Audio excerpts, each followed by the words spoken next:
Good morning friends, welcome back to my channel simply super Sushma ಚಾನಲ್ಗೆ ಸ್ವಾಗತ. Friends, ನಾನು ಕ್ವಿಕ್ಕಾಗಿ ತುಂಬ ಈಸಿಯಾದಂತಹ ಪುದೀನ ರೈಸ್ ಹೇಗೆ ಮಾಡೋದು ಅಂತ ಹೇಳ್ತಿದ್ದೀನಿ. ಫ್ರೆಂಡ್ಸ್, ಇದು ತುಂಬ ಟೇಸ್ಟಿಯಾಗಿರುತ್ತೆ. ಬೆಳಿಗ್ಗೆ ನಾಷ್ಟಕ್ಕಾಗಲಿ ಟಿಫಿನ್ ಕ್ಯಾರಿಯರ್ ಮಕ್ಕಳಿಗಾಗಲಿ ಭಾಳ ಚೆನ್ನಾಗಿರುತ್ತೆ. ಇದಕ್ಕೆ ಬೇಕಾದ ಸಾಮಗ್ರಿಗಳು ನೋಡೋಣ ಬನ್ನಿ. ಈ ಕಪ್ಪಿಂದ ನಾನು 2 ಗ್ಲಾಸಸ್ ಅಕ್ಕಿ ತೊಗೊಂಡು ಬಾಸುಮತಿ ರೈಸ್ ಇದರಿಂದ ಅನ್ನ ಮಾಡಿದ್ದೀನಿ ಫ್ರೆಂಡ್ಸ್. ಇದು ನೋಡಿ ಎಷ್ಟು ಉದುರಾಗಿದೆ.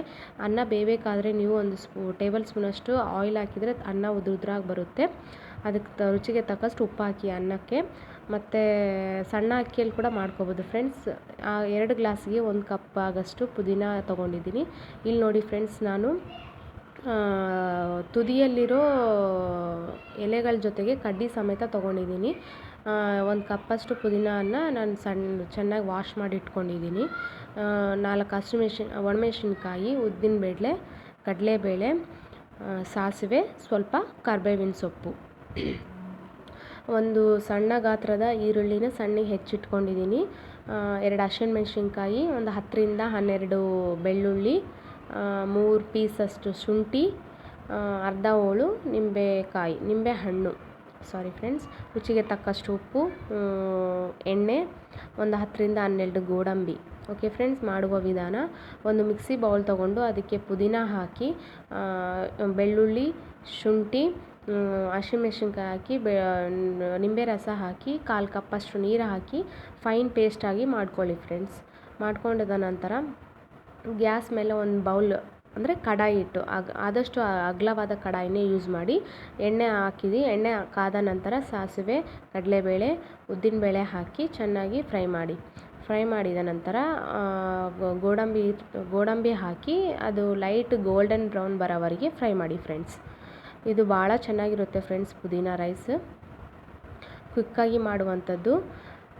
ಅದೆಲ್ಲ ಫ್ರೈ ಆದ ನಂತರ ಕರಿಬೇವಿನ ಸೊಪ್ಪು, ಒಣಮೆಣಸಿನ್ಕಾಯಿ ಆಗಿ ಅದನ್ನು ಒಂದು 10 ನಿಮಿಷಗಳ ಕಾಲ ಬಾಡಿಸಿ. ನೆಕ್ಸ್ಟ್ ಬಂದುಬಿಟ್ಟು ಈರುಳ್ಳಿ, ಸಣ್ಣಗೆ ಹೆಚ್ಕೊಂಡಿರೋ ಈರುಳ್ಳಿನ ಹಾಕ್ಕೋಬೋದು ಫ್ರೆಂಡ್ಸ್. ಹಾಕ್ಕೊಂಡು ಅದನ್ನು ಕೂಡ ಸ್ವಲ್ಪ ಬಾಡಿಸ್ಬೇಕು. ಅದು ಕೂಡ ಹಸಿ ವಾಸನೆ ಹೋಗೋವರೆಗೂ ಬಾಡಿಸಿದ ನಂತರ ಸ್ವಲ್ಪ ಚಿಟಿಕೆ ಅರಿಶಿನ ಹಾಕ್ಬಿಟ್ಟು ಅದನ್ನು ಸ್ವಲ್ಪ ಒಂದು ಮಿಕ್ಸ್ ಕೊಡಿ. ಅದಕ್ಕೂ ಒಂದು ಮಿಕ್ಸ್ ಕೊಟ್ಬಿಟ್ಟು ನಂತರ ನಾವು ರುಬ್ಬಿಟ್ಕೊಂಡಿರೋ ಮಸಾಲೆ ಇರುತ್ತಲ್ಲ, ಪುದೀನ ಮಸಾಲೆ, ಅದನ್ನು ಹಾಕಿ ಫ್ರೆಂಡ್ಸ್.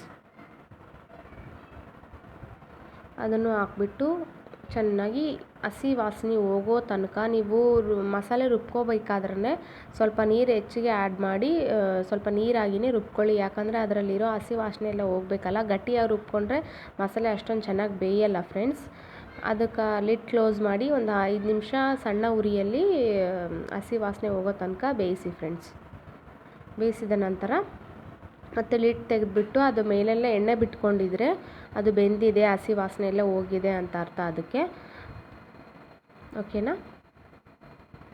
ಲಿಡ್ ತೆಗೆದುಬಿಟ್ಟು ಇವಾಗ ಮಾಡಿಟ್ಕೊಂಡಿರೋ ಅನ್ನನ ನಾವು ಇದಕ್ಕೆ ಹಾಕಿ ಚೆನ್ನಾಗಿ ಮಿಕ್ಸ್ ಮಾಡ್ಕೋಬೇಕು. ನಿಧಾನವಾಗಿ ಮಿಕ್ಸ್ ಮಾಡಿ ಫ್ರೆಂಡ್ಸ್. ಇಲ್ಲಿ ಬಾಸುಮತಿ ರೈಸ್ ಅಲ್ವಾ, ಅದು ಪುಡಿ ಆಗೋ ಚಾನ್ಸಸ್ ಇರುತ್ತೆ.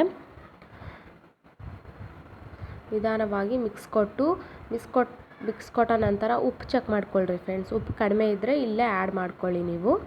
ಉಪ್ಪು ಚೆಕ್ ಮಾಡ್ಕೊಂಡು ಉಪ್ಪು ಸರಿಯಾಗಿದ್ದರೆ ಮತ್ತೆ ಸಣ್ಣ ಉರಿ ಇಟ್ಟು ಲಿಡ್ ಕ್ಲೋಸ್ ಮಾಡಿ ಸ್ವಲ್ಪ ಹೊತ್ತು ಬಿಡಿ. ಅದನ್ನು ಬಿಟ್ಟ ನಂತರ ಅದು ಚೆನ್ನಾಗಿ ಪುದೀನ ಘಮ ಎಲ್ಲ ಅನ್ನಕ್ಕೆ ತಾಕಿದ ನಂತರ ಮತ್ತೆ ನೀವು ಗ್ಯಾಸ್ ಆಫ್ ಮಾಡಿ ಒಂದು ಕಲಿಕೆ ಕೊಟ್ಟು ಒಂದು ಮಿಕ್ಸ್ ಕೊಟ್ಟು, ಬೇಕಿದ್ದರೆ ನಿಮಗೆ ನಿಂಬೆ ರಸ ಆ್ಯಡ್ ಮಾಡ್ಕೋಬೋದು. ಇದ್ರ ಜೊತೆಗೆ ಮೊಸರು ಬಜ್ಜಿ ಅಥವಾ ಬಾಳೆಕಾಯಿ ಇದು ಪಲ್ಯ ಭಾಳ ಚೆನ್ನಾಗಿರುತ್ತೆ ಫ್ರೆಂಡ್ಸ್. ನಿಮ್ಮ ಮನೆಯಲ್ಲೂ ಟ್ರೈ ಮಾಡಿ.